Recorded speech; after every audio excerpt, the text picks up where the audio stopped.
हम लोगों ने पढ़ा है एक कंडक्टर में जब इलेक्ट्रॉन मूव करते हैं then we call that it is a electric current flowing in the conductor। अब इसके और आगे पीछे के जो फीचर हैं उसको समझिए।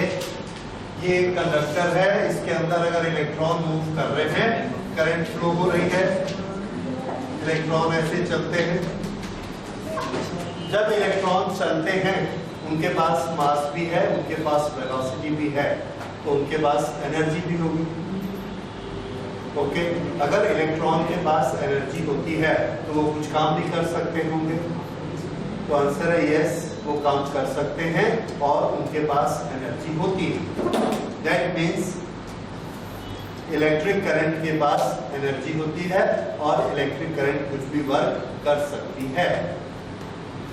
तो अगर हम प्रॉपर मशीन को डिजाइन करें, जैसे फैन बनाएं तो इलेक्ट्रिक करंट फैन को चला सकती है, बल्ब बनाते हैं तो इलेक्ट्रिक करंट हमको बल्ब को जलाकर लाइट देती है।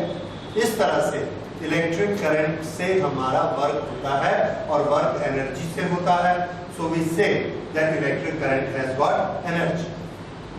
अब इलेक्ट्रिक करंट के पास एनर्जी कहां से आती है, एक क्वेश्चन।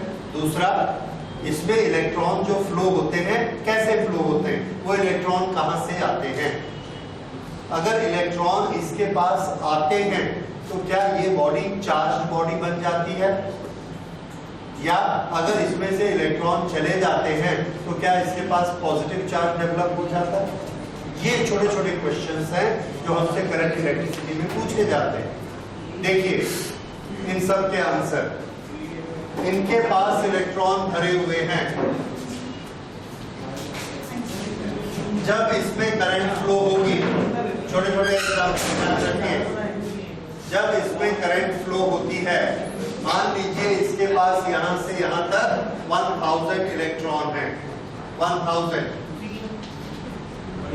यहां से एक फोर्स है जो इस करंट को फ्लो कराता है। वो जो करंट को फ्लो कराता है वो यहां से एक इलेक्ट्रॉन देता है और इधर से एक इलेक्ट्रॉन निकल जाता है। इधर से एक इलेक्ट्रॉन एंटर करेगा, इधर से एक इलेक्ट्रॉन निकल जाएगा, तो इसके पास इलेक्ट्रॉन कितने रहेंगे, 1000। ओके, करंट फ्लो की सबसे अच्छी एनालॉजी जिससे आपको बड़े अच्छे से समझ में आ सकता है वो इस तरह से है। ये हमारे पास एक साइकिल की चेन जैसे एक चेन है और इस चेन में बहुत सारी कड़ियां हैं, जैसे किसी कंडक्टर के पास इलेक्ट्रॉन्स होते हैं ये, और इसमें हमने 2 गियर लगाए हुए हैं।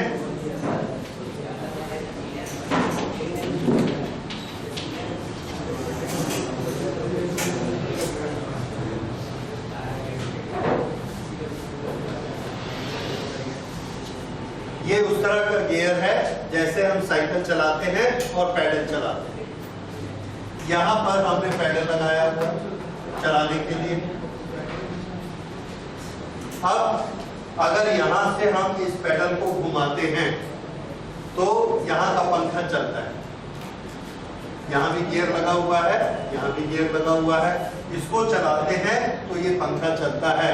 इस पंखे को चलाता कौन है, तो हमारा ये कहना है कि ये जो चेन की कड़ी है ये ऐसे ऊपर आती है, इसके पास मास है, इसके पास वेलोसिटी है, इसके पास एनर्जी है, उस एनर्जी से ये पंखा चलता है। तो ये एनर्जी आई कहां से, यहां पर हम एनर्जी देते हैं, ये एनर्जी का एक सोर्स है। ये एनर्जी का सोर्स इस कड़ी को भेजता है और इस पंखे को चलवाता है। ये वाली कड़ी, चेन की कड़ी जब ऐसे चलती है तो ये पंखा चलता है। लेकिन क्या ये चेन की कड़ी को इसने बनाया है, आंसर है नो। क्या ये चेन की कड़ी बनाता है, नहीं करता। ये क्या करता है, ये सिर्फ उसको घुमाता है, एक एनर्जी देता है। ठीक इसी तरह से हमारे पास एक कंडक्टर है, एक तार है, ये पूरी फैली हुई और उस तार के अंदर ये इलेक्ट्रॉन भरे हुए चार्ज कैरियर्स। ये यहां पर हमने एक फैन लगाया हुआ है और यहां पर हमने हमने एक सेल लगाया हुआ। ये सेल ये पूरे इलेक्ट्रॉन को पकड़ता है और पकड़ के ऐसे स्टीयरिंग जैसे घुमाता है, गियर जैसे घुमाता है। जब ये घुमाता है तो इधर के इलेक्ट्रॉन को ऊपर पुश करता है, इधर के इलेक्ट्रॉन को नीचे खींचता है, और ऐसा चलाने से इस पूरे में एक ड्राइव आ जाती है, एक एनर्जी आ जाती है। ये एनर्जी के कारण ये चलता है। अगर इलेक्ट्रॉन के मोशन में फोर्स लगा, इलेक्ट्रॉन के मोशन के लिए इसने फोर्स लगाया और उसके कारण ये इलेक्ट्रॉन चले, उसको हम क्या बोलते हैं? करंट फ्लो होना। तो करंट के फ्लो के लिए क्या जरूरी है? इलेक्ट्रॉन के मोशन के लिए फोर्स लगना, इलेक्ट्रॉन के मोशन के लिए फोर्स लगना। ये क्या हुआ? Electromotive force. So, what is required to move a current? What is required to generate a current? Answer: electromotive force. क्या इलेक्ट्रोमोटिव फोर्स इलेक्ट्रॉन पैदा करता है? आंसर है नो। ये सिर्फ क्या करता है? इलेक्ट्रॉन्स को घुमाता है, लेकिन हमको एक सेटअप देना पड़ता है। वो सेटअप क्या होता है? वो सेटअप ये होता है, अगर हमने यहां से चेन को तोड़ दिया, अब आप इसको घुमाते रहिए, ये चलेगा क्या? नहीं चलेगा। तो हमको एक सेटअप देना पड़ता है। उस सेटअप को हम क्या कहते हैं? सर्किट। हमको एक सर्किट बनाना पड़ेगा। उस सर्किट की कंडीशन क्या है कि वो सर्किट कहीं से भी ब्रेक नहीं होना चाहिए, बीच में से टूटना नहीं चाहिए। अगर टूटेगा तो क्या होगा? इधर का फोर्स इधर नहीं लग पाएगा और ये सारे इलेक्ट्रॉन मूव नहीं करेंगे। इलेक्ट्रॉन एक से एक ऐसे एक दूसरे से कनेक्टेड है। तो अगर हमको पूरी चेन को ड्राइव करना है तो सर्किट कंप्लीट होना ही चाहिए। भले वो इस पर लिपटा हुआ है, भले वो इस पर लिपटा हुआ है, भले यहां से जा रहा है, भले कहीं से जा रहा है, लेकिन इस पूरे के पूरे सर्किट को चलना ही है। इसके बिना ये नहीं चलेगा। तो हमको क्या देना पड़ेगा? एक कंप्लीट सर्किट देना पड़ेगा। और उस सर्किट में कौन होनी चाहिए? उस सर्किट में बहुत सारी कड़ियां होनी चाहिए, बहुत सारे इलेक्ट्रॉन होने चाहिए, जो कि चलेंगे और चल के मोशन में आएंगे और मोशन में आएंगे और फोर्स देंगे। So this is electromotive force.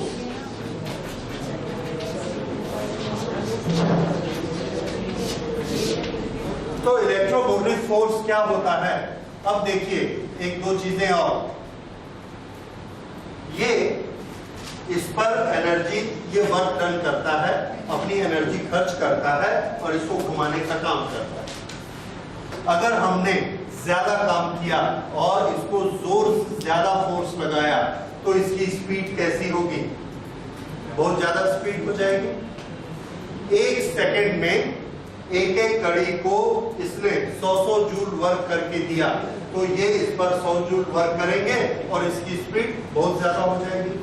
अगर इसने इसकी स्पीड कम रखी तो यहाँ वर्क डन भी कम होगा। मतलब जितना ये वर्क करेगा उतना ही वर्क यहाँ पर पहुंचेगा। ये इसके पार्टिकल्स को जितना वर्क करके देगा, ये पार्टिकल उतना ही वर्क यहाँ जाकर करेंगे। तो ये जो work done on electrons, work done on charge particle होता है, इसको हम कहते हैं electromotive force.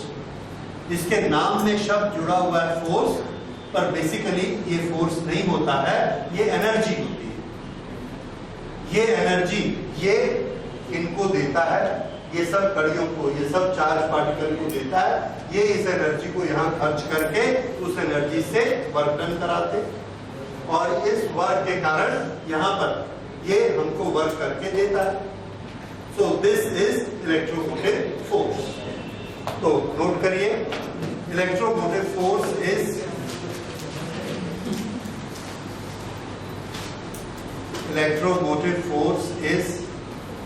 work done. Electromotive force is work done on a unit charge.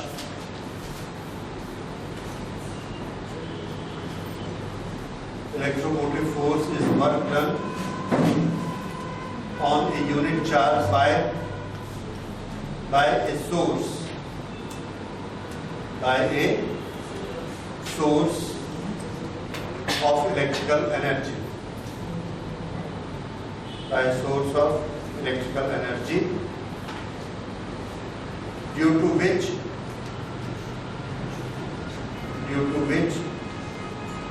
it completes its motion, due to which it completes its motion throughout the circuit.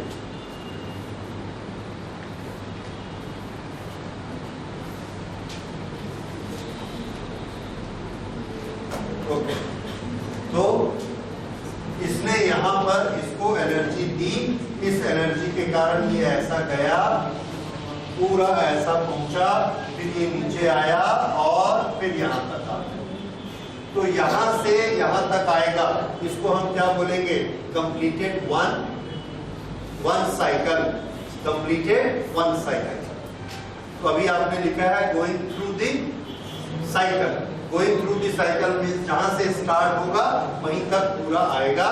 तो जितना work done होगा, that work done will be taken as EMF of this source.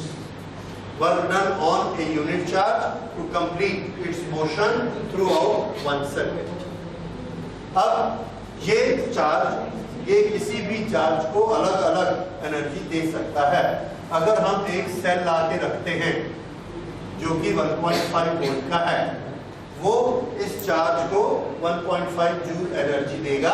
ये 1.5 joule energy लेके जाएगा और ऐसा घूम के यहाँ पर आएगा वापस। तो इस पर ये कितना काम करेगा? 1.5 जूल। अगर हमने यहाँ 12 वोल्ट की बैटरी लगाई तो वो इसको कितना वर्क देगा? इसको एनर्जी देगा 12 जूल पर कूलम। ये चार्ज जाएगा, बड़ी स्पीड से जाएगा, क्योंकि पहले वाला क्या था? 1.5 जूल वाला, ये 12 जूल वाला है। 12 जूल एनर्जी लेकर ये जाएगा और इसको चलाएगा, तो ये ज्यादा स्पीड से चलेगा, ज्यादा वर्क करेगा और फिर ये इस तरह से आ जाएगा। अगर हम इसको 220 वोल्ट लगाएंगे तो 220 वोल्ट का सोर्स क्या करता है? इसको कितनी एनर्जी देता है? 220 जूल एनर्जी देगा। ये ऐसा घूमेगा और इस पर कितना वर्क करेगा? 220 जूल वर्क करेगा।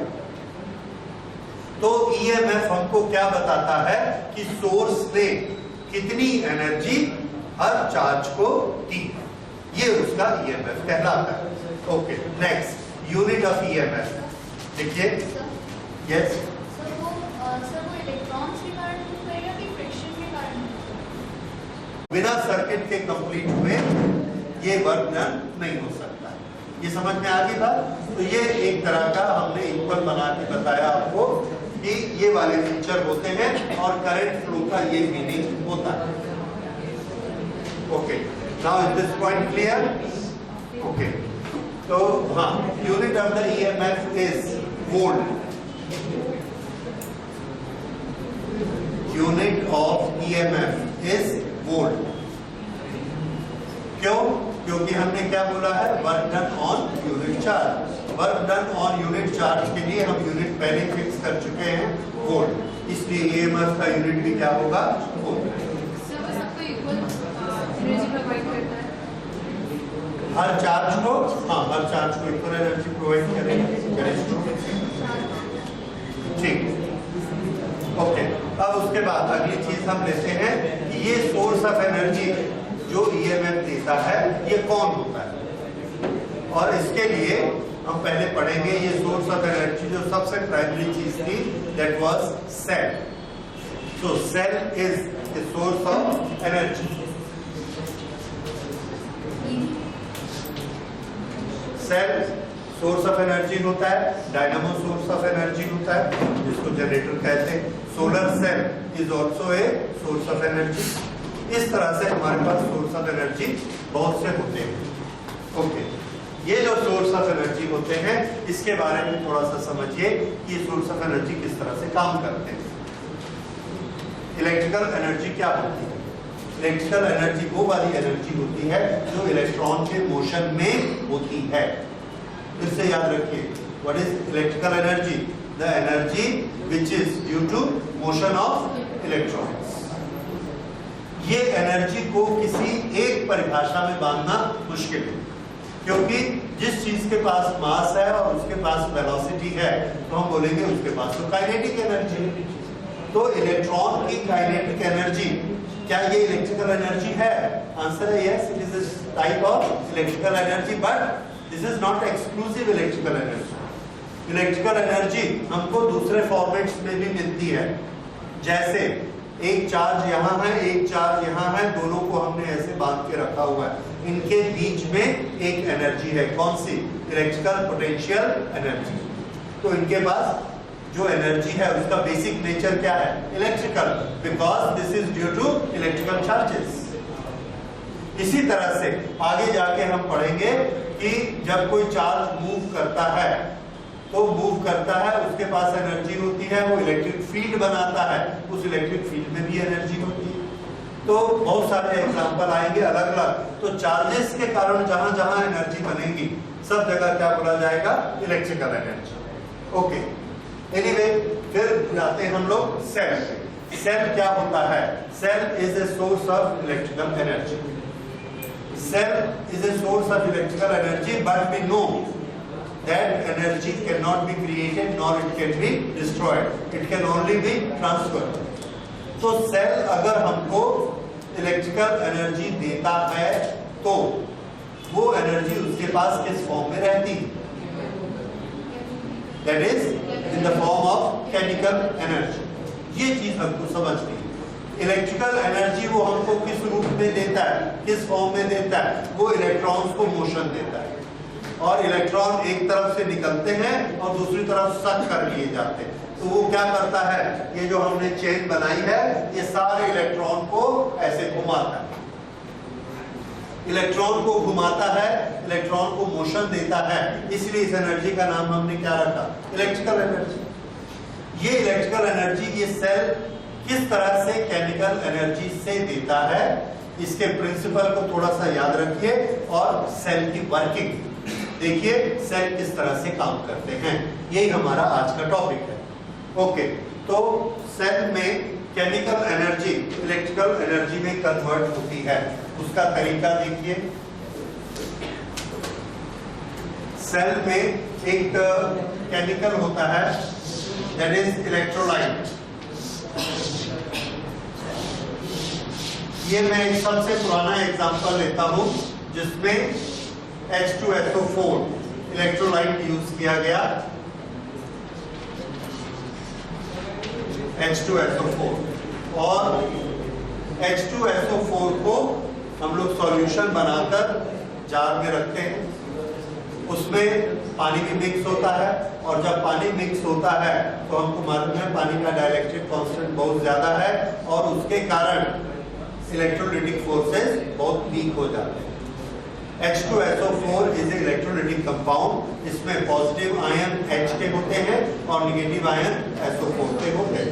जब इसका सॉल्यूशन हम बनाते हैं और इसमें डालते हैं तो हमारे पास H प्लस और SO4 माइनस, ये दो तरह के आयन इस पूरे लिक्विड में स्प्रेड हो जाते हैं। अच्छा, अब इसके बाद हमने इसमें एक जिंक की प्लेट डाली। जिंक की प्लेट इसमें डालने से क्या एक्शन होता है? What do we think? उसे समझिए। जिंक SO4 के साथ रिएक्ट करके ZnSO4 एक कंपाउंड बना सकता है। जिंक ZnSO4 बना सकता है। अभी ऑलरेडी इसमें क्या बना हुआ है? ये H2SO4 ये बन सकता है, लेकिन अभी बना नहीं, ये इसके अंदर बना हुआ है। SO4 यहां पर देखिए, SO4 के पास H भी है और SO4 के साथ ये जिंक कांटेक्ट में भी है, तो SO4 के पास चॉइस है कि वो H2SO4 भी बना सकता है और जिंक सल्फेट भी बना सकता है। अब इसका फैसला कैसे होगा कि हमारे नेचर में SO4 ZnSO4 बनाना पसंद करता है कि H2SO4 बनाना पसंद करता है? किसी को मालूम है केमिस्ट्री में कुछ पढ़ा होगा? ZnSO4 क्या रीजन होता है?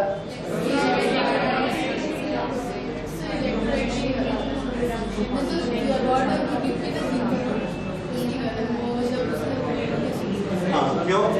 और कोई रीजन?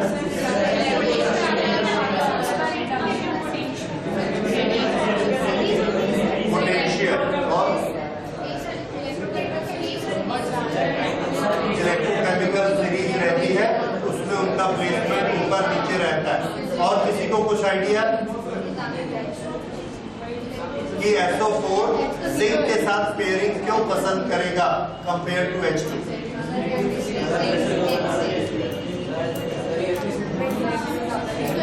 साइज से कुछ रिलेशन होता है क्या?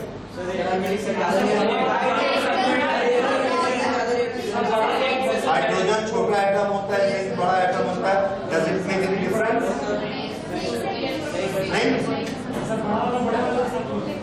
अच्छा, मुझे नहीं पता, मैं केमिस्ट्री का टीचर नहीं हूँ, पर अभी पिछली क्लास में मुझे बच्चों ने बताया कि साहब केमिस्ट्री में एक नियम होता है कि SO4 का जो बराबर साइज का एटम होगा वो उसके साथ कंबाइन होना पसंद करेगा, और वो जिंक बड़ा होता है इसलिए, और हाइड्रोजन छोटा होता है इसलिए वो उसको पसंद नहीं करते।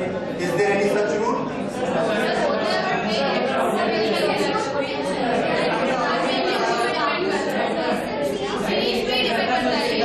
सीरीज जो बनती है वो हम ऑब्जर्व करके बनाते हैं, ऑब्जर्व करके बनाते हैं, वो कारण नहीं बताते, वो रिजल्ट कारण। ओके, एनीवे, अच्छा सुनिए, 11th में मैंने आपको एक चीज बताई थी, इस दुनिया में सब कुछ जो भी हो रहा है उसका एक ही कारण है, क्या? Yes, every system try to remain at the condition of lowest energy. अगर हम H2 और SO4 दो प्लस और दो माइनस इनको ऐसा मिला दें, इनकी एक पोटेंशियल एनर्जी होगी Q1 Q2 अपॉन R। एक प्लस है और एक माइनस है, तो potential electrical potential energy negative होगी। ठीक है, ये नेगेटिव एनर्जी H2SO4 इसकी एनर्जी है -100। अच्छा, अगर जिंक सल्फेट हमको मिलता है, जिंक और सल्फेट, फिर से Q1 Q2 अपॉन R, अभी R कैसा हो गया? बड़ा। ये जो एनर्जी हमको मिलती है, ये एनर्जी हमको मिलती है जिंक सल्फेट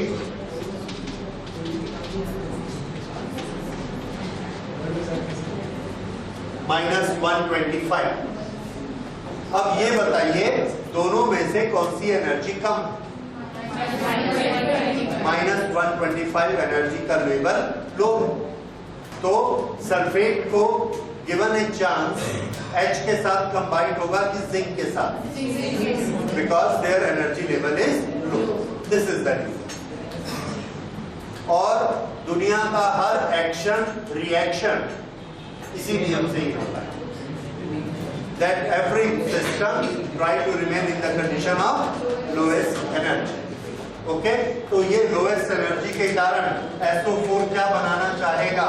जिंक सल्फेट। और अगर हम इसको बनाने दे दें, अगर हम इसको बनाने देंगे तो एनर्जी का क्या होगा? पहले एनर्जी कितनी थी? -100। अब एनर्जी कितनी है? -125। तो हमको इसको एनर्जी देनी पड़ेगी या ये हमको एनर्जी रिलीज कर देगा? रिलीज कर देगा, क्योंकि पहले -100 थी, 0 -100 थी, माइनस से -125 चली गई, 25 और रिलीज हो गए, सो दिस 25 इज रिलीज। तो ये केमिकल एनर्जी है जो कन्वर्ट होने वाली है। ध्यान रखिए कहां से एनर्जी निकली? H2SO4 में जो कॉम्बिनेशन की एनर्जी थी वो क्या बन रहा है? ZnSO4, उसकी कॉम्बिनेशन की एनर्जी का लेवल और कम है। इसमें जो एनर्जी का डिफरेंस है, ये एनर्जी रिलीज होती है और रिलीज होके हमको किस फॉर्म में मिलती है? इलेक्ट्रिकल एनर्जी के फॉर्म में मिलती है। कहां से एनर्जी आई? सोर्स समझ में आया? तो यहां से एनर्जी आएगी और हमको मिलेगी। अब इसकी डिटेल देखिए कैसे होता है।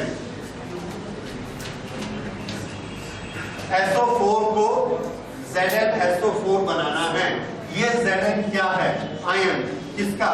जिंक का आयन। हमने इसमें क्या डाला है? जिंक। इसके पास जिंक के एटम्स हैं, जिंक के एटम्स और जिंक का आयन, ये इन दोनों में क्या डिफरेंस है? आपको मालूम है क्या डिफरेंस है? इससे 2 इलेक्ट्रॉन निकाल देंगे तो ये बनेगा। ठीक है, दोनों अलग अलग चीजें हैं। ये मेटल है और ये एक आयन है। ओके, SO4 के साथ कौन कंबाइन होता है? Zn होता है या Zn++ होता है? Zn++ होता है। Zn उसके साथ कंबाइन नहीं हो सकता। अगर Zn को SO4 के साथ कंबाइन होना है, क्योंकि वो लोएस्ट एनर्जी का कंपाउंड बनेगा, तो क्या जरूरी है? तो जरूरी है कि वो अपने 2 इलेक्ट्रॉन निकाल दे। 2 इलेक्ट्रॉन को निकाल दे, Zn++ बन जाए, तब वो SO4 के साथ कंबाइन हो सकता है। तो वो इसकी तैयारी करता है 2 इलेक्ट्रॉन निकालने की। हमने जिंक को इसमें डाला,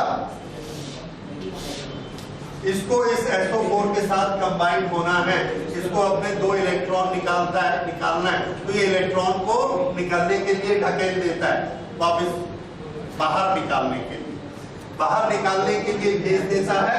तो यहाँ पर ये इलेक्ट्रॉन को धक्का देके सब इधर कर देता है इस किनारे में, कि जहां बाहर निकलने की जगह मिले निकल जाना, ताकि ये क्या बन जाएगा? Zn+ बनेगा, SO4 के साथ कंबाइन होगा। लेकिन पक्का नियम है, जब तक इलेक्ट्रॉन निकलेगा नहीं, जब तक ये Zn+ बनेगा नहीं, तब तक SO4 के साथ कंबाइन नहीं हो सकता। तो इलेक्ट्रॉन का निकलना बहुत जरूरी है, इसलिए ये सब इलेक्ट्रॉन को ढकेल के एक किनारे में रख देता है। अब अगर यहाँ पर हमने अर्थिंग किया, इस अर्थिंग को इसके साथ लगाया और यहाँ वोल्ट मीटर लगाया, तो हम क्या देखते हैं?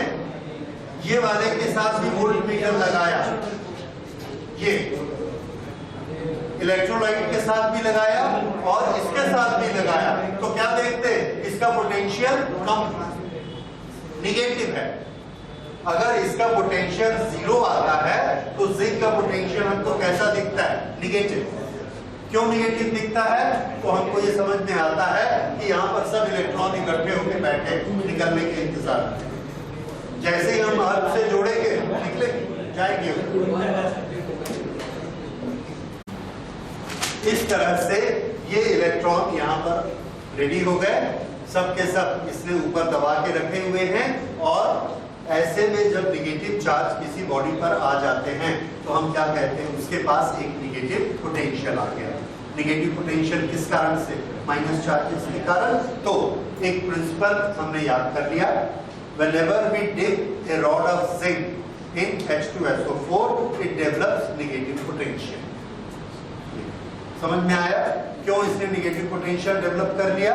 क्योंकि इसकी टेंडेंसी Zn+ बनाने की है, इसलिए ये निगेटिव को ऊपर कर देता है। और इसको हम प्रैक्टिकली लैब में चेक कर सकते हैं और उसके साथ जोड़ के कि इसका पोटेंशियल कैसा हो गया? माइनस। ठीक है, ये हो गया। अब इसके इलेक्ट्रॉन निकलने के लिए तैयार है, लेकिन रास्ता नहीं है निकलने का। अब देखिए क्या होता है। हम क्या करते हैं, यहां पर एक कॉपर लगाते हैं। Copper is a good conductor. ये कॉपर का रॉड लगाया, इधर सॉल्यूशन में डुबाया हुआ है। यहां से हमने एक सर्किट बनाया, इस सर्किट में यहां हमने एक लोड लगा दिया। दिस लोड में बी ए बल्ब, दिस में बी ए फैन, दिस में be anything which work with electrical energy. ये यहां पर हमने लगाया, यहां पर एक स्विच दिया और ये इसको ऐसा जोड़ा। जैसे ही हम इस स्विच को कनेक्ट करते हैं, इलेक्ट्रॉन को जाने का रास्ता मिला। ये सब इलेक्ट्रॉन एक दूसरे को रिपेल कर रहे हैं, बाहर जाना चाहते हैं। ये इलेक्ट्रॉन का रास्ता मिला और ये किसके साथ कनेक्ट हो गए? कॉपर के साथ। कॉपर के साथ कनेक्ट हो गए तो कॉपर भी कैसा बनना शुरू हुआ? माइनस। इलेक्ट्रॉन के कारण माइनस किसको अट्रैक्ट करता है? प्लस। तो यहां पर अंदर में कौन घूम रहा है? H plus. ये वाले इलेक्ट्रॉन से अट्रैक्ट होता है और इधर चलकर आता है। यहां पर इसको कौन मिलेगा? इलेक्ट्रॉन। यहां पर जब इसको इलेक्ट्रॉन मिलेगा तो इसका एक्शन होगा H प्लस प्लस इलेक्ट्रॉन, क्या बन गया? H atom. ये H आयन है, पॉजिटिव आयन, इसको एक इलेक्ट्रॉन इधर से आकर मिला, ये अब H एटम बन गया। ऐसा ही एक और इलेक्ट्रॉन आया, एक और H एटम बना और दो H एटम मिलके क्या बन गया? H2 gas, molecule. और ये मॉलिक्यूल हवा में उड़ गया यहां से इस तरह से। ओके, H2 का एक बुलबुला निकला और एक मॉलिक्यूल ऊपर चला गया। कितने इलेक्ट्रॉन खप गए? दो इलेक्ट्रॉन गए। तो कितने जिंक रिलीज हो गए? 2 या 1, sorry, yes, Zn plus plus. एक जिंक रिलीज हो गया, अब वो Zn प्लस प्लस बन गया। अब वो क्या कर सकता है? SO4 के साथ कंबाइन कर सकता है। अब वो Zn SO4 के साथ कंबाइन होता है, Zn SO4 के साथ कंबाइन होता है। कितनी एनर्जी रिलीज हुई? 25। इस तरह से लगातार यहां से इलेक्ट्रॉन इधर आते हैं और यहां पर Zn SO4 में कन्वर्ट होते जाता है। 25 एनर्जी हर एक एटम के साथ निकलते जाती है। किस फॉर्म में एनर्जी जा रही है? उसी एनर्जी के कारण ही तो इलेक्ट्रॉन दौड़ रहा है।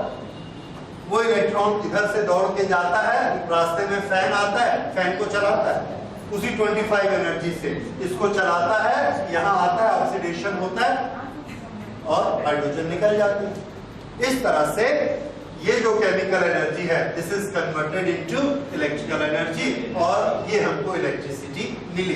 This is correct, but this is not complete picture. छोटी सी चीज अभी बाकी है, वो ये है कि यहां से इलेक्ट्रॉन माइनस इधर आता है। इस H के साथ पेयर किसका बना हुआ था? SO4 का। SO4 के पास कैसा चार्ज है? नेगेटिव। अगर ये H इसके साथ न्यूट्रलाइज हो गया तो इसके SO4 को कहां जाना है? उसको Zn के साथ कंबाइन होना है और Zn अपनी जगह से हिलता नहीं। तो SO4 हिल सकता है क्योंकि वो लिक्विड में है। तो यहां से SO4 माइनस वाला ऐसा चल के गया यहां जाके किसके साथ कंबाइन हो गया? वो जिंक के साथ। अब निगेटिव चार्ज का पूरा रास्ता देखिए। यहां पर जो Zn था उसने अपने एक इलेक्ट्रॉन को पुश किया कि तुम बाहर जाओ। वो इलेक्ट्रॉन यहां से चला, यहां पर आया। जैसे ही हमने स्विच ऑन किया वो इलेक्ट्रॉन यहां से चला, यहां आया। निगेटिव चार्ज यहां आ गया, यहां निगेटिव चार्ज आया, यहां हाइड्रोजन गैस बन के उड़ गई। जैसे ही हाइड्रोजन गैस बन के उड़ी, ये निगेटिव चार्ज यहां से चल के यहां आया। ये तो यहां से एक निगेटिव चार्ज चलना शुरू हुआ, यहां गया और यहां गया, वापस यहीं पर आया। तो सेल के बारे में ये कभी नहीं सोचना है कि इलेक्ट्रॉन माइनस से निकलता है और प्लस में एंटर हो जाता है और हो गया। नहीं, ऐसा नहीं हुआ। जितनी बार ऐसा होगा उतनी बार अंदर में यहां से यहां एक माइनस चार्ज जाएगा। इसलिए अगर हमने यहां पर एक प्लास्टिक पीस रख दिया, एक पुट्ठा रख दिया, बंद कर दिया, तो हम क्या देखते? करंट बंद हो जाती है। क्यों करंट बंद हो जाएगी? यहां से इलेक्ट्रॉन लेके हाइड्रोजन को बन सकता है। अगर यहां से SO4 इधर नहीं गया तो Zn को SO4 नहीं मिलेगा। अगर Zn को SO4 नहीं मिलेगा तो Zn को प्लस प्लस चाहिए क्या? नहीं चाहिए। अगर Zn को प्लस प्लस नहीं चाहिए तो वो इलेक्ट्रॉन नहीं छोड़ेगा, इसलिए इलेक्ट्रॉन का चलना बंद हो जाएगा। तो सर्किट में करंट कब फ्लो होगी? जब यहां से रास्ता खुला होगा। इसलिए इलेक्ट्रोलाइट में ये कंटिन्यूटी जरूरी है। तो करंट कहां से कहां फ्लो होती है? प्लस से माइनस। फिर से अब थोड़ा सा डायरेक्शन के बारे में देखिए। इलेक्ट्रॉन या नेगेटिव चार्ज सेल के बाहर, सेल के अंदर। सेल के बाहर नेगेटिव चार्ज कहां जाते हैं? ये है नेगेटिव टर्मिनल और ये है पॉजिटिव टर्मिनल। सेल के बाहर नेगेटिव टर्मिनल कहां जाएंगे? सॉरी, नेगेटिव चार्जेस नेगेटिव से पॉजिटिव, और सेल के अंदर नेगेटिव चार्जेस कहां जाते हैं? Positive to negative. ये है नेगेटिव चार्जेस की डायरेक्शन। करंट की डायरेक्शन, कन्वेंशनली इलेक्ट्रिक करंट की डायरेक्शन नेगेटिव चार्जेस की डायरेक्शन से उल्टी मानी जाती है। ये हम लोग पहले डिस्कस कर चुके हैं। इसलिए करंट की डायरेक्शन कैसी हुई? सेल के बाहर पॉजिटिव टू नेगेटिव और सेल के अंदर नेगेटिव टू पॉजिटिव। ये याद रखिए, सोर्स के अंदर नेगेटिव टू पॉजिटिव, सोर्स के बाहर पॉजिटिव टू नेगेटिव। ये चीज समझ में आ गई? इसको बराबर नोट कर लीजिए। इलेक्ट्रॉन की डायरेक्शंस और करंट की डायरेक्शंस, सेल के बाहर और सेल के अंदर, दोनों के बारे में नोट कर लीजिए। और जो जो आपको चीज पसंद आए सब नोट कर लीजिए। तो जो हमारा नॉर्मल सर्किट रहता है उसमें हम ये नहीं करते, ऐसा है।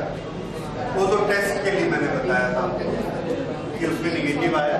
वैसे ही जब हम इसमें कॉपर डालते हैं तो कॉपर के पास एक पॉजिटिव पोटेंशियल आ जाता है। कैसे पता लगा हमको कि कॉपर के पास पॉजिटिव पोटेंशियल आ गया? नहीं, कॉपर को हमने ये सॉल्यूशन लिया H2SO4, H2SO4 के सॉल्यूशन में कॉपर डाला। अब हम कह रहे हैं कि इसके पास पॉजिटिव पोटेंशियल आ गया। कैसे पता लगा? कहां से? नहीं, जिंक तो डाला ही नहीं अभी। जिंक तो डाला ही नहीं। वही तरीका है अर्थ के साथ जोड़ा। जब हमने अर्थ के साथ जोड़ा कॉपर को तो क्या देखा? अर्थ से इलेक्ट्रॉन कॉपर में आ रहे हैं और इलेक्ट्रॉन किधर जाते हैं? जिसके पास पॉजिटिव। इसलिए कॉपर के पास क्या है? पॉजिटिव। हमने सिर्फ जिंक डाला और अर्थ के साथ जोड़ा तो क्या देखा? इलेक्ट्रॉन किधर जाते हैं? जिंक से आते हैं। तो जिंक कैसा है? नेगेटिव। कॉपर लगाया तो इलेक्ट्रॉन अर्थ से चल के कॉपर, तो कॉपर कैसा पोटेंशियल है? Positive potential. समझ आया? तो इस तरह से कॉपर पॉजिटिव पोटेंशियल डेवलप करता है और जिंक नेगेटिव करता है। और अगर हम दोनों को आपस में जोड़ें तो दोनों को आपस में जोड़ने से दोनों के बीच में एक पोटेंशियल डिफरेंस पैदा होगा, क्योंकि कॉपर पॉजिटिव है और जिंक नेगेटिव है। एक पोटेंशियल डिफरेंस पैदा होगा। The charges will flow from higher potential to lower potential, positive charges, and electron will go from lower potential to higher potential. इस तरह से सेल में चार्ज के कारण करंट फ्लो होती है। देखिए, कल मेरे को एक क्वेश्चन आया था नेट पे कि ये वाला जो हमारा लोड है, रेजिस्टेंस है, इसमें से इलेक्ट्रॉन निकल के कहां जा रहे हैं? प्लस में। थोड़ी देर बाद इसके इलेक्ट्रॉन खत्म हो जाएंगे, फिर क्या होगा? इलेक्ट्रॉन और प्लस में जाते जा रहे हैं, थोड़ी देर में उसके सारे इलेक्ट्रॉन प्लस में चले जाएंगे, इलेक्ट्रॉन खत्म हो जाएगा। क्या उसके बाद करंट बंद हो जाएगी? Okay, answer is no. ऐसा नहीं होता कि इसके इलेक्ट्रॉन प्लस में चले जाएंगे। इसका रूल मैंने सबसे शुरू में बताया था। हमने स्टार्ट किया था कि यहां से अगर एक भी इलेक्ट्रॉन यहां जाएगा तो वो इलेक्ट्रॉन उसको यहां से मिलेगा।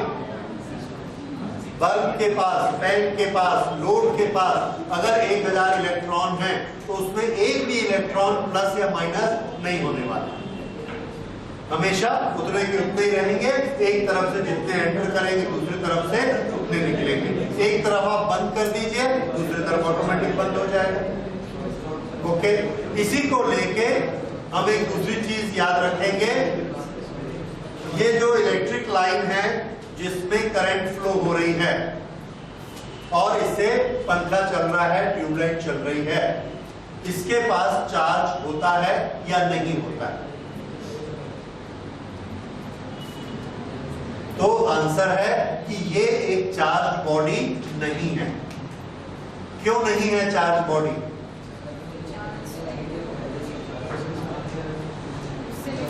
देखिए, एक नल के लिए हमने एक पानी का पाइप लगाया, उसके सामने एक बाल्टी रख दी, 2 बाल्टी रख दी, एक टैंक रख दिया। एक दिन में 1000 लीटर पानी वो भर देता है। 1000 लीटर। हमने कहा तो बड़ा अच्छा पाइप है भाई, 1000 लीटर पानी भर देता है, ऐसा करो इस पाइप को ले चलो। तो हम उस पाइप को अपने घर ले गए, ले जाके उसको ऐसा ऐसा करते, पानी आता नहीं है। यही चीज हमारे इस कंडक्टर की होती है। इस कंडक्टर से आप एनर्जी ले सकते हैं, 1000 जूल एनर्जी ले सकते हैं, 1000 चार्जेस इसमें से ले सकते हैं, पर इसके अपने पास चार्ज कितने होते हैं? 0। ये एक रास्ता है, उस रास्ते में इधर से चार्ज आता है और इधर चला जाता है। ये आपने देखा है। ये तो यहां पर इधर से चार्ज आता है और इधर निकल जाता है। इसके पास कोई चार्ज नहीं है, इसके पास भी कोई चार्ज नहीं। चार्ज तो उस कंडक्टर में है और वो चार्ज को ऐसे घुमाया जा रहा है, तो हमको मिलता क्या है? एनर्जी। हम देते क्या है? एनर्जी। और हमारा मीडियम क्या है? चार्ज का मोशन, वो इलेक्ट्रिक करंट। ठीक है, तो ये कभी मत सोचिए कि इलेक्ट्रिक करंट का मतलब कहीं से चार्ज आएगा। चार्ज पैदा नहीं होता है। ठीक है, दूसरी चीज जो सबसे इंपॉर्टेंट चीज है, a current carrying conductor is not a charge body. ये नोट कर लीजिए, अंडरलाइन करके। A current carrying conductor is not a charge body, its net charge is 0।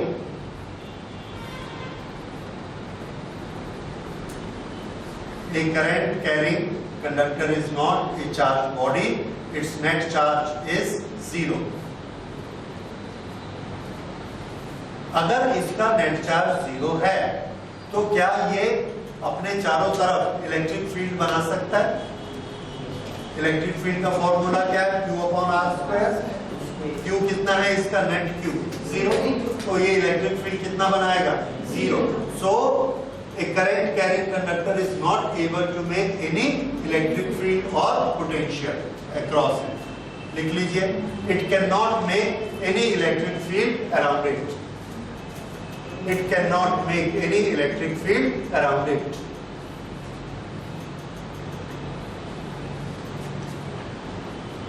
Okay, तो एक छोटा सा इलेक्ट्रॉन अगर अकेला है तो वो इलेक्ट्रिक फील्ड बना सकता है अपने चारों तरफ, लेकिन 1 करोड़ इलेक्ट्रॉन अगर करंट बना रहे हैं तो वो इलेक्ट्रिक फील्ड नहीं बना सकते, क्योंकि नेट चार्ज क्या होता है? 0 कंडक्टर के पास। ओके, अब अगली चीज हम लेते हैं इलेक्ट्रोमोटिव फोर्स की कैलकुलेशन। अच्छा, इलेक्ट्रोमोटिव फोर्स और पोटेंशियल डिफरेंस, ये 2 शब्द आपको बार बार इलेक्ट्रिसिटी में आएंगे, करंट इलेक्ट्रिसिटी में, और ये आपको हमेशा कंफ्यूज करेंगे कि कब इलेक्ट्रोमोटिव फोर्स वर्ड यूज करना है और कब पोटेंशियल डिफरेंस वर्ड यूज करना है। ऐसा क्यों होता है confusion? The work done on a unit charge is called potential difference. Okay, if a unit charge is brought from position A to B, then the work done is known as potential difference between A to B. So work done per unit charge, this is potential difference. अब EMF की definition हमने क्या लिखी है? EMF is the work done on a unit charge to complete one cycle. वो भी है work done per unit charge. This is EMF। ये दोनों की सिमिलैरिटी। तो दोनों की सिमिलैरिटी क्या है कि दोनों का नेचर एक ही है। दोनों क्या है? Work done on unit charge. ये तो फिर दोनों में डिफरेंस क्या है? दोनों में डिफरेंस समझिए। EMF is work done on a unit charge as done by a source. EMF हमेशा एक सोर्स का होता है। पोटेंशियल डिफरेंस क्या होता है? पोटेंशियल डिफरेंस कोई भी दो पॉइंट के बीच वर्क डन को पोटेंशियल डिफरेंस कहते हैं। जैसे ये एक सर्किट है,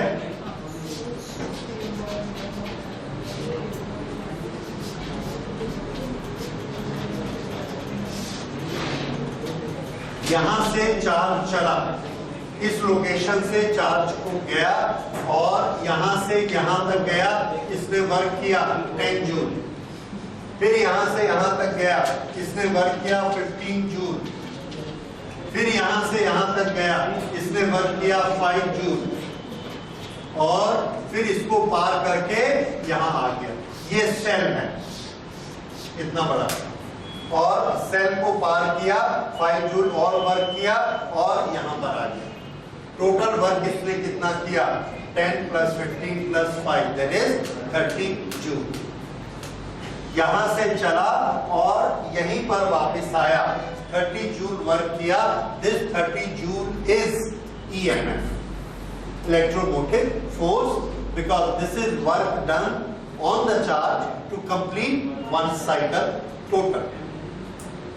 ठीक, अब पोटेंशियल डिफरेंस देखिए। ये है ये वाला पॉइंट A, ये है पॉइंट B, ये है पॉइंट C, ये है पॉइंट D। A से चार्ज चला और B तक गया, कितना वर्क किया? 10 जूल। हम बोलेंगे A से B तक का पोटेंशियल डिफरेंस 10 वोल्ट है, 10 जूल पर चार्ज, दैट इज 10 वोल्ट। तो A से B तक का पोटेंशियल डिफरेंस कितना? 10 वोल्ट। B से C तक का पोटेंशियल डिफरेंस कितना? 15 वोल्ट। B से C तक का क्या पोटेंशियल डिफरेंस EMF में? तो हम अगर आपसे कहेंगे A और B के बीच EMF बताइए, द आंसर इज EMF दो पॉइंट के बीच नहीं होता है। EMF क्या होता है? EMF एक सोर्स की ताकत होती है। A और B सोर्स नहीं है, A और B सर्किट के दो पॉइंट हैं।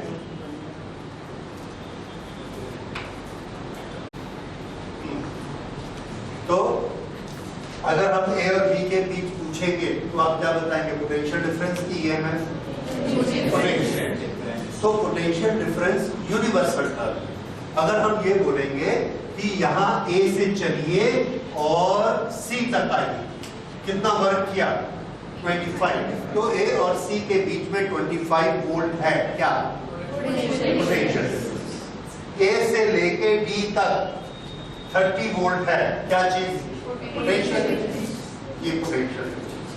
लेकिन जब हम A से चलकर A तक वापस आते हैं, 10, 15 और ये 5, 30, पहले गलती हो गई, 10, 15, 5, 30 करके यहां तक आते हैं, तो ये 30 वोल्ट क्या है?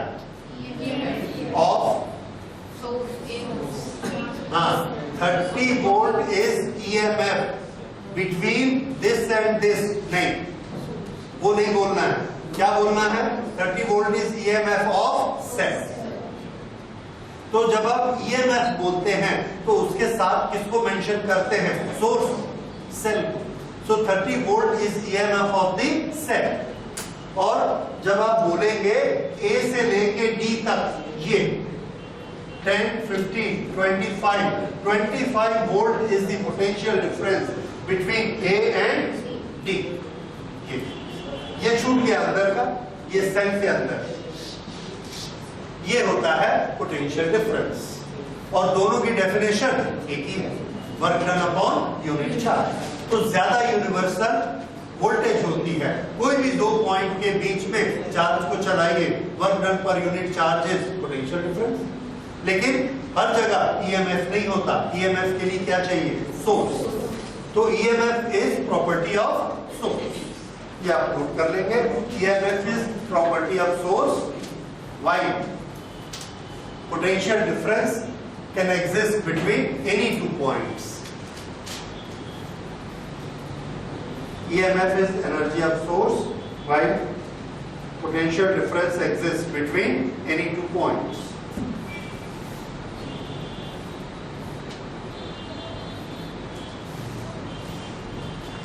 ओके, अब इनका रिलेशन देखिए। इस डायग्राम को देख के अभी तक जो आप समझे,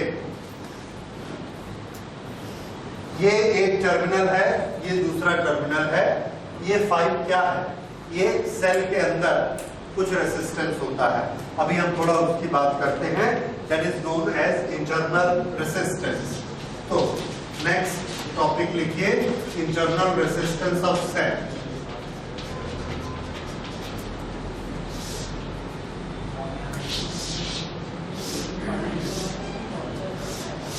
ये सेल का जो कंस्ट्रक्शन होता है, 2 प्लेट और यहां पर इलेक्ट्रोलाइट। अभी तक ये हम लोग पढ़ चुके हैं कि जब हम बाहर से सर्किट कंप्लीट करते हैं तो इसके अंदर भी चार्जेस मूव करते हैं, तभी इसका रिंग कंप्लीट होगा, साइकिल कंप्लीट होगा और तभी करंट फ्लो होगी, नहीं तो नहीं होगी। तो यहां से जब इलेक्ट्रॉन माइनस से प्लस जाएंगे, यहां जाएंगे और यहां से नेगेटिव चार्जेस यहां जाएंगे। इसके पास कुछ रेसिस्टेंस है R। यहां पर जब इलेक्ट्रॉन सेल के अंदर जाते हैं और यहां तक वापस आते हैं, तो ये रास्ता टोटल सुपरकंडक्टर नहीं है, इसके पास भी रेसिस्टेंस होता है। क्यों रेसिस्टेंस होता है? ये एक इलेक्ट्रोलाइट है, कुछ ना कुछ रेसिस्टेंस होगा, मेटल के पास रेसिस्टेंस होगा। ये जो रेसिस्टेंस जो सेल के अपने कंपोनेंट्स के कारण है, that is known as internal resistance of the cell. Note करिए, internal resistance of the cell is internal resistance of the cell is the resistance created by cell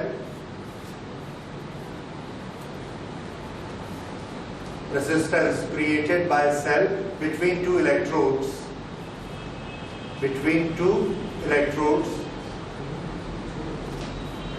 during flow of current.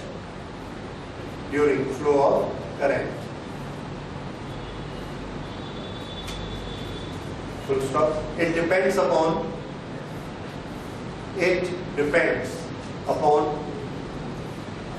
following parameters.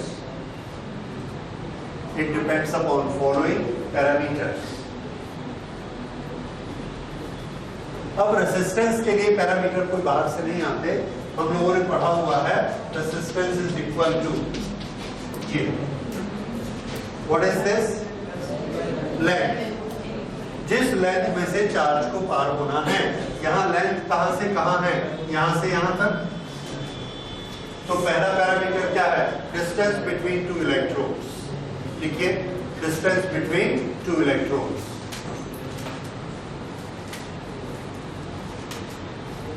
Number 2, area of the electrodes.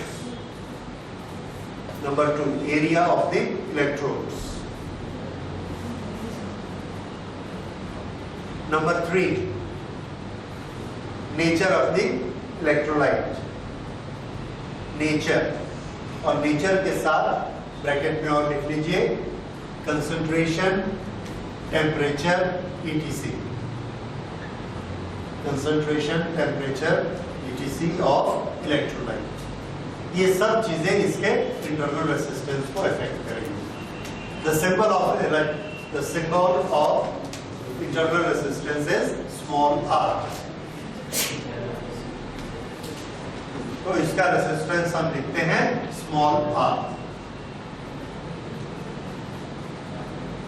अगर हमने एक circuit में internal resistance को show करना है, तो हमारा उसको शो करने का तरीका है, आगे से हम बनाएंगे, ये एक एक्सटर्नल रेसिस्टेंस है, we will use symbol R for this. Then okay,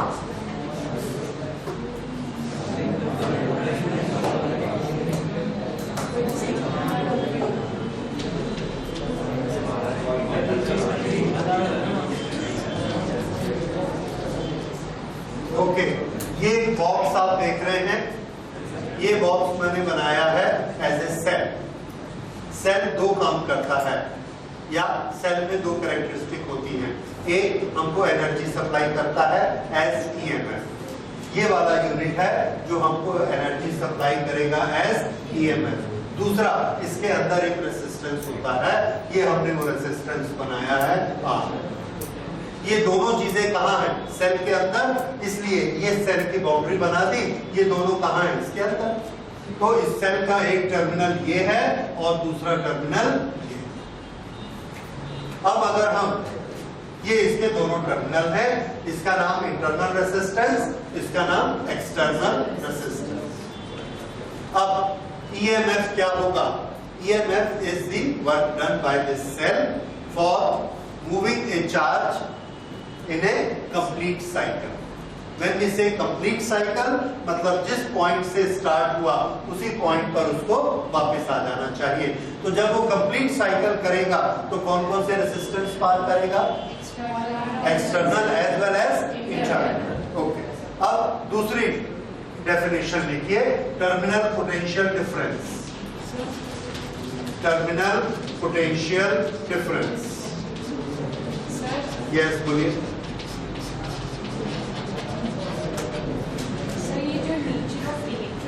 अंदर तो सर ये आयंस तो मतलब नेगेटिव वाला पॉजिटिव फंस जाएगा, तो बीच में तो कोई कुछ है नहीं जो उसको रेसिस्ट करेगा, तो अंदर तो नहीं है। क्यों नहीं है? वो लिक्विड है ना, लिक्विड है। और अगर आप ये सोचते हैं SO4 का एक आयन चल के जिंक के पास जाता है, एक्चुअली चल के जाता है, और जब वो चलकर जाता है तो उसमें H2O के भी मॉलिक्यूल्स हैं, पानी में घुला हुआ है ना, वो उससे टकराता है। दूसरे भी मॉलिक्यूल्स होते हैं दूसरे SO के, तो उनसे भी टकराता है, तो उसका कंसंट्रेशन से उसको फर्क पड़ता है। अगर बहुत गाढ़ा होगा तो उसको हटाकर बनाने में ज्यादा मुश्किल होगी, रेजिस्टेंस बहुत ज्यादा होगा। और अगर पतला होगा, लिक्विड कम होगा, तो रेजिस्टेंस कम होगा। उसकी विस्कोसिटी पे डिपेंड करता है। ठीक है, जितना विस्कस उतना रेजिस्टेंस ज्यादा। वैसे ही टेम्परेचर पे है, तो अगर टेम्परेचर ज्यादा होगा तो वो पतला हो जाएगा, रेजिस्टेंस कम हो जाएगा। वैसे हम तो पढ़ेंगे रेजिस्टेंस टेम्परेचर से बढ़ता है। मेटल टेम्परेचर से बढ़ता है, डेंसिटी से, लिक्विड से। इन सब चीजों के लिए आप जो फॉर्मूला रेफर करते हैं वो आर का वो फॉर्मूला है, Ne² नाउ इनटू A। ये अब इसमें टेम्परेचर नहीं, लेकिन टेम्परेचर का असर किस चीज पे पड़ता है ये आपको देखिए। तो जिस टेम्परेचर में टाउ की वैल्यू कम हो जाएगी वहां रेजिस्टेंस बढ़ेगा, लेकिन जिस टेम्परेचर में एन की वैल्यू एक्सपोनेंशियली बढ़ जाएगी वहां इसकी वैल्यू कम हो जाएगी। This we have done. Okay, फिर से इस पे आइए। Terminal potential difference. यहां से इस पॉइंट से हम चलते हैं A से, R को पार करके ये पॉइंट B तक आते हैं। A is a terminal, B is a terminal. ये सेल के बाहर, और हम कुछ वर्क डन करेंगे क्योंकि हमने इस R को क्रॉस किया। ये जो work done per unit charge है, टर्मिनल टू टर्मिनल है, इसलिए इसका नाम हमने दिया टर्मिनल पोटेंशियल डिफरेंस। लिखिए, टर्मिनल पोटेंशियल डिफरेंस ब्रैकेट में V। Terminal potential difference is terminal potential difference is the work done on unit charge,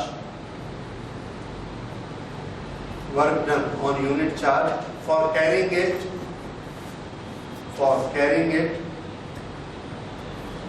from one terminal to the other, in the external circuit, from one terminal to the other in external circuit.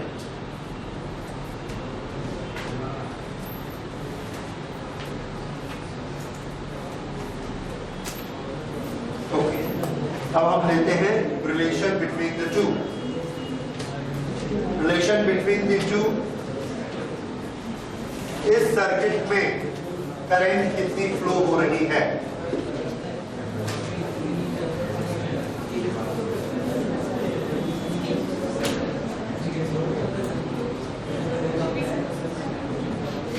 Current in the circuit is total energy. EMF के लिए क्या use कर रहे हैं हम? Small e divided by total resistance R plus R. ये पहला formula है, यहां से आप करंट के वैल्यू निकालेंगे. तो किसी भी सेल के साथ करंट का एक्चुअल फॉर्मूला ये है. इसलिए एक चीज याद रखिए, हमको क्वेश्चन दिया जाता है if the external resistance, if the resistance fitted with the battery is 0, how much is the current? और हम फटाफट लगा देते हैं I is equal to V upon R, और R कितना? 0. Then how much is I? Infinity. पर I infinity नहीं होता. फिर से सुनिए, we have brought a battery from market and that is a 6 volt battery and it is short circuited. यानी plus से माइनस हमने जोड़ दिया without any resistance. How much will be the current? Yes. तो उसमें हमको क्या मिलेगा? अगर हम V अपॉन 0 करेंगे तो करंट कितनी होनी चाहिए? इन्फिनिट. लेकिन इन्फिनिट नहीं होती. क्यों नहीं होती? क्योंकि वो जो फॉर्मूला है V upon R, it is a faulty formula, वो गलत है. एक्चुअल फॉर्मूला ये होता है E upon R plus R. E is what? EMF of the source. This is total resistance of the total cycle. तो cycle में पूरे में करंट जाएगी, तो जो सेल के अंदर वाला R है उसको तो आप बाहर से जीरो नहीं कर सकते. इसलिए कभी भी हम टोटल रेजिस्टेंस की वैल्यू 0 नहीं दे सकते. ठीक है? इसका ये मतलब है कि करंट की वैल्यू कभी भी एक लिमिट के ऊपर नहीं जा सकती. राइट? तो ये नोट करिए, I is equal to V upon R plus R. V किसके बराबर होता है?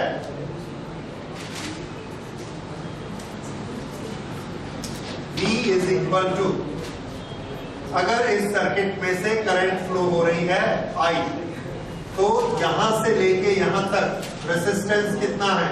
R. तो पोटेंशियल डिफरेंस कितना होगा? I into R. ये V और ये E. तो E किसके बराबर हुआ? I into R plus I into R. This is I into R is V. तो E is equal to V plus IR. या V is equal to E minus IR. इसको देखने से हमको ये समझ में आता है कि V और E में बड़ा कौन होता है? E की वैल्यू ज्यादा होती है और V की वैल्यू कम होती है. नोट करिए. Therefore, during discharge of cell मतलब जब सेल हमको करंट दे रहा है. Therefore, during discharge of cell, the terminal potential difference is always less than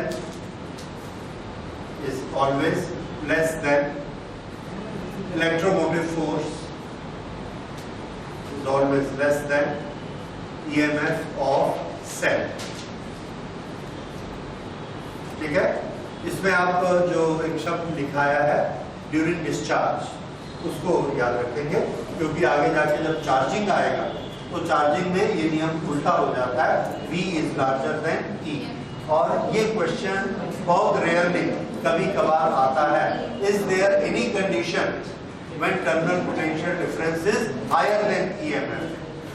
तो उसका आंसर होता है yes, there is only one condition when we are charging it cell. जैसे हमारे सेल फोन का जो चार्जर है, मान लीजिए वो चार्जर है 3 वोल्ट का, सॉरी इसकी जो बैटरी है, बैटरी सपोज 3 वोल्ट की है, मुझे पता नहीं कितने वोल्ट की होती है, एनीबॉडी रिमेंबर्स? आप लोग तो बहुत बैटरी और रख के पलट से कितनी? आई डोंट नो, एनीवे अगर ये 3 वोल्ट की होती है तो जिस समय ये चालू रहता है उस समय उसका टर्मिनल पोटेंशियल डिफरेंस 3 से कम दिखाएगा, 2.9, 2.8 ऐसे दिखाएगा। जब हम इसमें चार्जर लगाएंगे तो हमारा चार्जर जो इसको पोटेंशियल सप्लाई करेगा दैट विल बी 3.2, 3.3, उससे थोड़ा सा ज्यादा, ताकि ये चार्ज हो सके। ओके, अभी उस पर आएंगे हम लोग कैसे चार्ज करते हैं। एनीवे, इसलिए वो याद रखें during discharge. So V is equal to E minus IR। ये एक चीज आपको याद रखनी है, टर्मिनल पोटेंशियल डिफरेंस किस पर डिपेंड करता है? I, करंट पर। जितनी ज्यादा करंट ड्रॉ करते जाएंगे उतना पोटेंशियल कम होते जाएगा। ओके, फिर से इसी चीज को लिखिए, a source has got, a source में है, a source may have a constant E. A source may have a constant E, but its potential difference between two terminals may decrease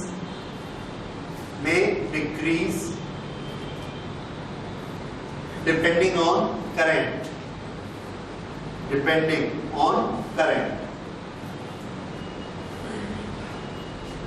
कौन सा relation? V is equal to E minus IR। देखिए, इसके लिए एक बहुत ही famous conceptual question हमसे पूछा जाता है और हम लोगों को भी अपने घर में देख के बहुत आश्चर्य होता है। वो ये होता है कि हम बाथरूम में गीजर चालू करते हैं और ड्राइंग रूम का बल्ब डिम हो जाता है। ये सबने देखा हुआ है। किचन में कोई मशीन चालू करिए और जबकि दोनों बहुत दूर दूर हैं और लाइन भी बहुत मोटी लगी हुई है, ये कैसे होता है? देखिए, यहां से मैं इसको एक्सप्लेन करता हूं और ये आपके एग्जाम में भी आता है। हमारे घर में 2 लाइनें आती हैं और यहां से, जहां CSEB से लाइन आती है, यहां पर ये हमारा E है, दिस E इज 220 वोल्ट। ये इसका वोल्टेज है 220 और मान लीजिए इसका वोल्टेज है 0। How much is the difference? 220 volt. ये आता है। ये दोनों लाइनें हम हर घर में पूरी जगह पर, सब जगह लेकर जाते हैं, हर प्लग में, हर स्विच, हर जगह पर जहां ट्यूबलाइट है, बल्ब है, सब। तो यहां पर हमने एक बल्ब लगा दिया, ये एक बल्ब है, यहाँ स्विच है इसका, फिर यहाँ एक फैन लगाया, इस फैन का स्विच है, ये यहाँ पर लगाया, यहाँ एक दूसरा बल्ब है, या टीवी है, फिर यहाँ पर एक हीटर है। इस तरह से हर एक को 220 वोल्ट मिलता जाता है और हर एक का स्विच ऐसे लगा हुआ है। अब यहां से EMF 220 वोल्ट पावर हाउस से सप्लाई हो रहा है, दैट इज कांस्टेंट। अभी हमने सिर्फ एक बल्ब जलाया है, ये बल्ब जलाया तो इसने करंट ड्रॉ की 1 एम्पियर। यहां पर इसके पीछे जो सोर्स है, जो हमको सप्लाई कर रहा है, उसका कुछ इंटरनल रेजिस्टेंस होगा। जैसे हर सोर्स का अंदर में कुछ रेजिस्टेंस होता है। यहाँ इंटरनल रेजिस्टेंस का मतलब हमारे घर के बाहर पावर हाउस तक जितना बड़ा सर्किट है उसका रेजिस्टेंस, वो रेजिस्टेंस बहुत छोटा होता है। ओके, अगर हमने मान लिया कि वो रेजिस्टेंस सिर्फ 2 ओम, 2 ओम, R की वैल्यू कितनी मान ली हमने? 2 ओम। अब यहाँ पर ये 1 एम्पियर ले रहा है, तो इसको यहाँ पर टर्मिनल पोटेंशियल डिफरेंस कितना मिलेगा? V is equal to E कितना है 220 माइनस R की वैल्यू कितनी है 2, और ये कितनी करंट ले रहा है 1 एम्पियर, कितना आ गया 218 वोल्ट। तो इसको बल्ब को कितना मिल रहा है 218, हर चीज को वैसा मिल रहा है। फिर हमने कूलर चालू किया, इस कूलर ने 2 एम्पियर और ले लिया। अब यहां से कितनी लाइन जा रही है, 1 एम्पियर ये ले रहा है, 2 एम्पियर ये ले रहा है, टोटल करंट सर्किट की कितनी हो गई 3 एम्पियर। और अब हमको भी कितना मिलने वाला है 3 2 6, कितना हो गया 214। अब हमने यहां गीजर चालू किया, जैसे ही गीजर चालू किया गीजर ने लिया 10 एम्पियर, 10 एम्पियर लिया। अब बताइए वोल्टेज कितनी हो जाएगी, इज इक्वल टू 200 वोल्ट। पहले वोल्टेज कितना था जब ये बल्ब चल रहा था 220 या 218, जैसे ही गीजर चालू किया इसकी वोल्टेज कितनी हो गई 200। तो 220 से जैसे ही वोल्टेज 200 होगी उसकी लाइट कम हो गई, एंड वी नोटिस इट। और ये 200 कहां हो गया पूरे घर में, पूरे घर की वोल्टेज डाउन हो गई। तो हमने कहा CSEB से सप्लाई ठीक नहीं, ठीक है, वो तो हम लोगों की आदत है। तो लेकिन CSEB से E अभी भी कितना आ रहा है 220 है, उसमें कोई फर्क नहीं। तो E की वैल्यू नहीं बदल रही है, हम किसकी वैल्यू बदलते जा रहे हैं V की वैल्यू, पोटेंशियल डिफरेंस। और ये पोटेंशियल डिफरेंस की वैल्यू किस पर डिपेंड करती है I पे। जितनी करंट हम ड्रॉ करते जाएंगे उतना अंदर का पोटेंशियल ड्रॉप होता चला जाएगा। और यही चीज हमारे ट्रांसमिशन लाइन में होती है। यहां कोरबा से जो लाइन निकलती है उसकी वोल्टेज हमने यहां पर दे दी 220 वोल्ट। एक गांव में गया, उस गांव में 10 एम्पियर करंट ड्रॉ कर ली लोगों ने। अगर 10 एम्पियर ड्रॉ कर ली तो 20 वोल्ट कम हो गया, तो टोटल वोल्टेज कितनी हो गई 200। दूसरे गांव वालों ने 20 एम्पियर वोल्टेज ड्रॉ कर ली, तीसरे ने भी कर ली, चौथे ने भी कर ली, तो 5वें गांव तक पहुंचते पहुंचते उसकी वोल्टेज ड्रॉप होके 160 रह जाती है। ठीक है, इस तरह से यहां पर हम सप्लाई कर रहे हैं 220, पर वहां वोल्टेज मिल रही है 120 140। क्यों? ये इस फॉर्मूले के कारण आई। तो जैसे जैसे आई बढ़ता जाएगा वैसे वैसे पोटेंशियल, टर्मिनल पोटेंशियल कम होता चला जाएगा। ठीक है, तो ये आपको रिलेशन याद रखना है। और ये क्वेश्चन हमको नॉर्मली आता है, that why there is a dip in the bulb when we switch on a load in the house, when we switch on a geyser और when we switch on an air conditioner at home. इसका answer आप लिख लेंगे। Okay, सो अब इसमें लिखवाना है, note करिए।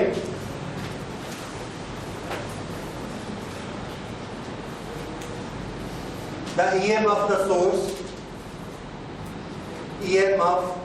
source does not change. EMF of the source does not change, but when we switch on a heavy load,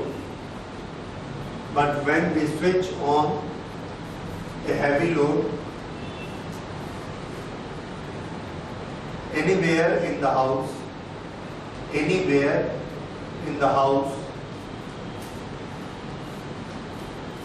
current in the circuit increase.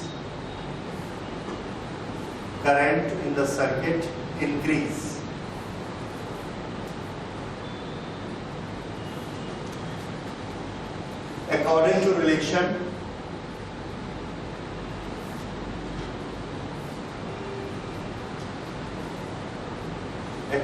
relation, V is equal to E minus IR according to relation. V is equal to E minus IR. The terminal potential difference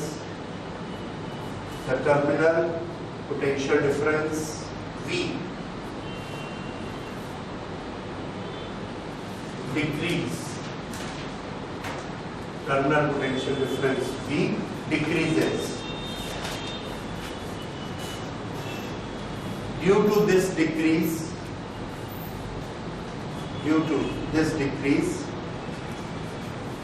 the bulbs give dim light.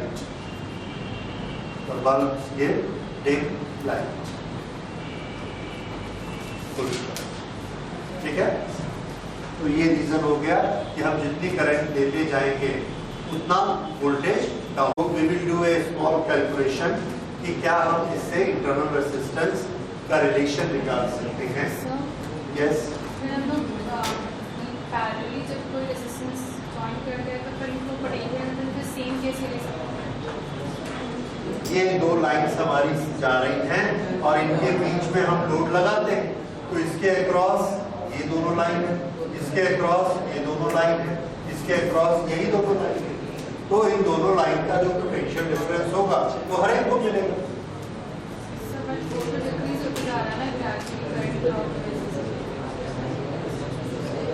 Current यहाँ से पूरे circuit की current, सबकी current आपस में add हो जाती है। तो आप ये कह सकते हैं जैसे जैसे दूर जाएंगे वैसे वैसे वोल्टेज और डाउन होने चले जाएंगे, क्योंकि वोल्टेज या पावर पहले कंज्यूम होते जाती है, इसमें कंज्यूम हो गए, बची हुई इसमें जाएगी और वोल्टेज डाउन हो जाएगी, इसमें जाएगी और डाउन हो जाएगी। लाइक ये EMF के साथ में ये एक सर्किट है, ये दूसरा सर्किट है, ये तीसरा सर्किट है, ये चौथा सर्किट है, और हर सर्किट अपने अपना पोटेंशियल कम करता चला जाएगा, इसलिए सबके यहाँ पे पोटेंशियल कम होते चलेगा। सबका सेम कैसे होगा? Small r expression for internal resistance R. We know that E is equal to V plus IR, or R is equal to E minus V upon I. This is equal to E minus V upon I. I को हम लिखते हैं V upon R. This is equal to, ये R ऊपर चला जाएगा और इस B से हमने दोनों को डिवाइड किया, E upon V minus 1. ये एक्सप्रेशन आया स्मॉल r।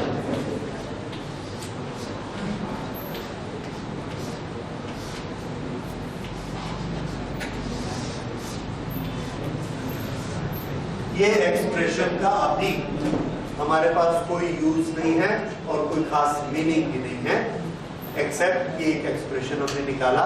लेकिन जब हम पोटेंशियोमीटर पढ़ेंगे उस समय आएगा कि सेल का इंटरनल रेजिस्टेंस निकालें गिवन सेल का। और अभी आपके एक्सपेरिमेंट शुरू हो गए, ओके, ये एक्सपेरिमेंट आपके सिलेबस में भी है, to find out internal resistance of a cell. उस समय हमको इस फॉर्मूला की जरूरत पड़ती है, जिसमें ये R क्या है, एक्सटर्नल रेजिस्टेंस, E EMF है, V टर्मिनल पोटेंशियल डिफरेंस है, और ये R इंटरनल रेजिस्टेंस जो हमको निकालना है। इसको प्रैक्टिकल में किस तरह से निकाला जाता है, ये जब पोटेंशियोमीटर का चैप्टर आएगा तो उसमें मैं आपको बताऊंगा। तो this is internal resistance and this is relation, और करंट फ्लो होने से V क्यों डाउन होता है, this now you understand. Okay, तो आज हम